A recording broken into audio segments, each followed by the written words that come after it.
Hello everyone, welcome to my channel.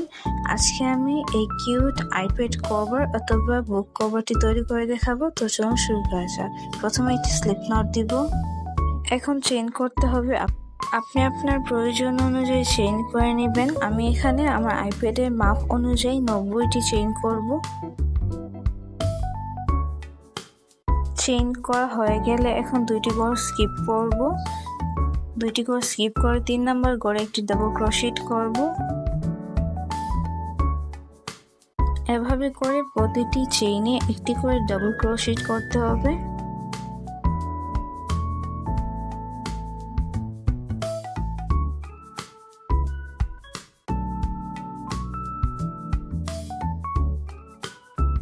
প্রতিটি চেইনে একটি করে ডাবল ক্রোশেট করার পর এটি এরকম দেখাবে।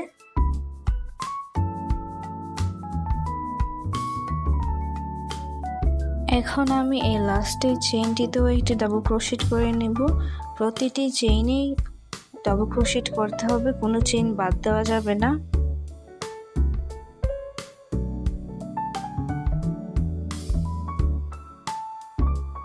লাস্টের চেইনটিতে একটি ডাবল ক্রোশেট করার পর কাজটিকে উল্টিয়ে নিব এভাবে। তারপরে এর পরের স্টিচ থেকে অথবা ঘর থেকে প্রতিটি ঘরে একটি করে ডাবল ক্রোশেট করব।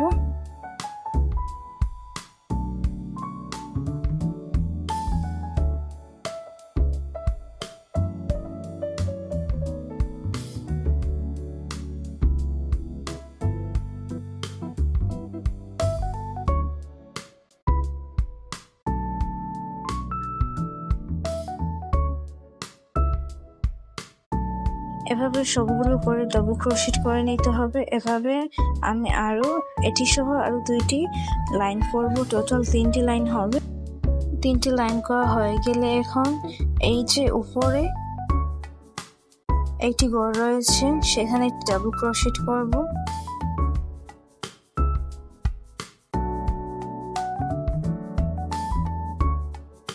তারপর পরের ঘরটিতে একটি ডাবল ক্রোশেট করব।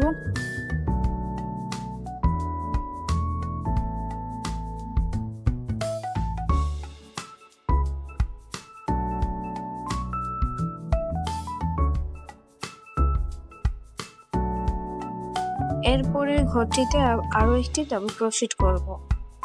টোটাল উপরে 3টি ডাবল ক্রোশেট হবে 3টি ঘরে।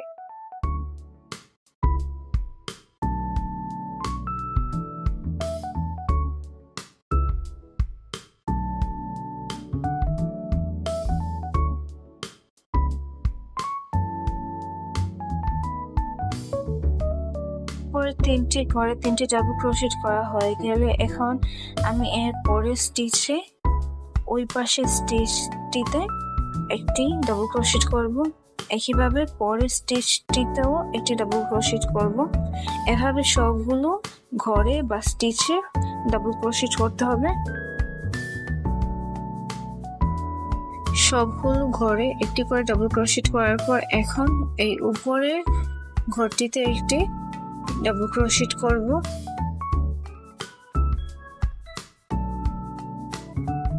তারপর এর পরের ঘরটিতে আবার একটি ডাবল ক্রোশেট করব।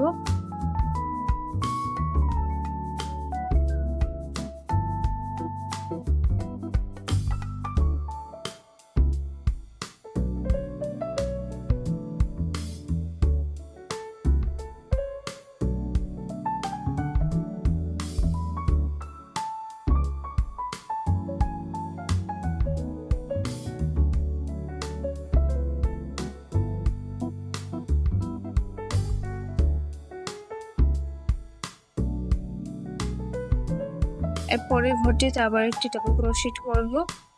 এখানে আমি উপরে টোটাল 3টি ডাবল ক্রোশেট করেছি। উপরে 3টি ডাবল ক্রোশেট করার পর এরপরের ঘরটিতে একটি স্লিপ স্টিচ দিব। তারপর এখন 3টি চেইন করব।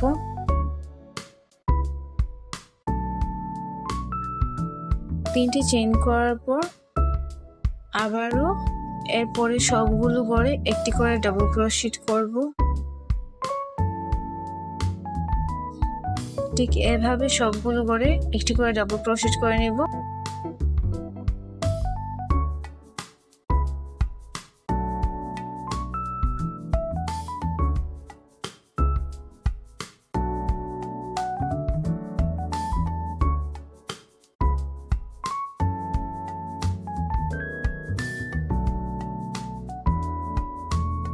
সবগুলো করে ডাবল ক্রোশেট করা হয়ে গেলে এখন প্রথমে যে 3টি চেইন করেছিলাম সেই 3 নাম্বার চেইনে একটি স্লিপ নট দিব,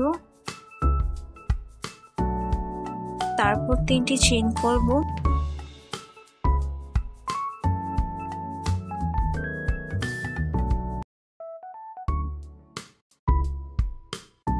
তিনটি চেইন করা হয়ে গেলে এখন আমি আবার প্রত্যেকটি ঘরে একটি করে ডাবল ক্রোশেট করব। এভাবে প্রত্যেকটি ঘরে ডাবল ক্রোশেট করা হয়ে গেলে 3 নাম্বার চেইনে একটি স্লিপ নট দিব, আবার 3টি চেইন করব। এভাবে প্রতিটি লাইন করতে হবে। আপনি আপনার প্রয়োজন অনুযায়ী লাইন বাড়িয়ে বা কমিয়ে নিতে পারেন, কিন্তু আমি এখানে 20টি লাইন করেছি। টোটাল 20টি লাইন করার পর এটি এরকম দেখাবে। আমার এক পার্ট কমপ্লিট হয়ে গিয়েছে। এখানে আমি আরেকটি কালারের সুতা ব্যবহার করে আরেকটি পার্ট তৈরি করে নিব। এখন এই পার্টের কাজটি কমপ্লিট হয়ে গেলে এটা জয়েন দেওয়ার জন্য একটি করে স্কিপ করব। একটি করে স্কিপ করে যে প্রথমে যে 3টি চেইন করেছিলাম সেই 3 নাম্বার চেইনে একটি স্লিপ স্টিচ দিব।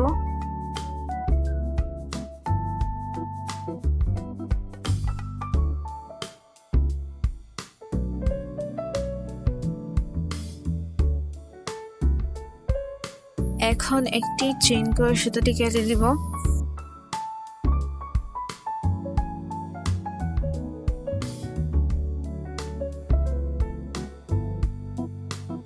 এই পার্টটি কমপ্লিট হয়ে গেলে এখন আমি একটি ভিন্ন কালারের সুতা নিব, তারপর একটি স্লিপ নট দিব।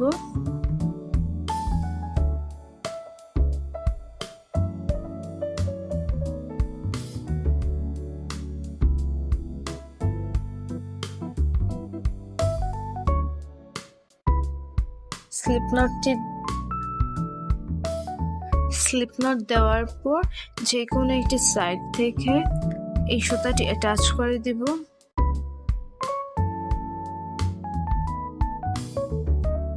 তারপর 3টি চেইন করব। 3টি চেইন সমান একটি ডাবল ক্রোশেট। তারপর এর পরের ঘর থেকে প্রত্যেকটি ঘরে একটি করে ডাবল ক্রোশেট করব।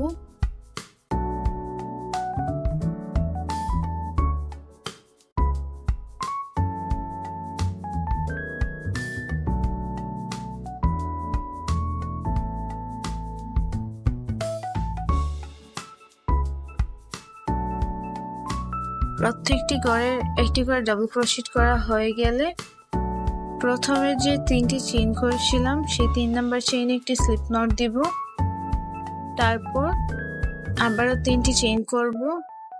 এভাবে ঠিক আগের মতোই সবগুলো লাইন কমপ্লিট করে নিব।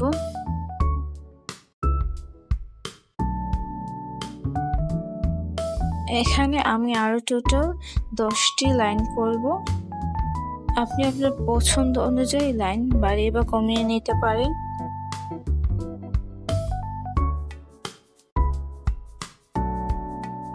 সবগুলো লাইন কমপ্লিট করা হয়ে গেলে এটি এরকম দেখাবে। এখন প্রথমে যে 3টি চেইন করেছিলাম সেই 3 নাম্বার চেইনে একটি স্লিপ স্টিচ দিব।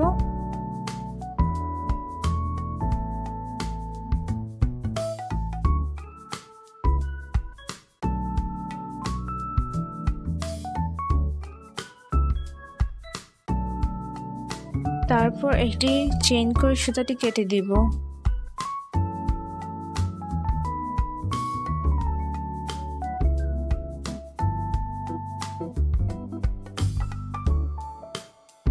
এভাবে আমাদের কভারটি কমপ্লিট হয়ে গিয়েছে।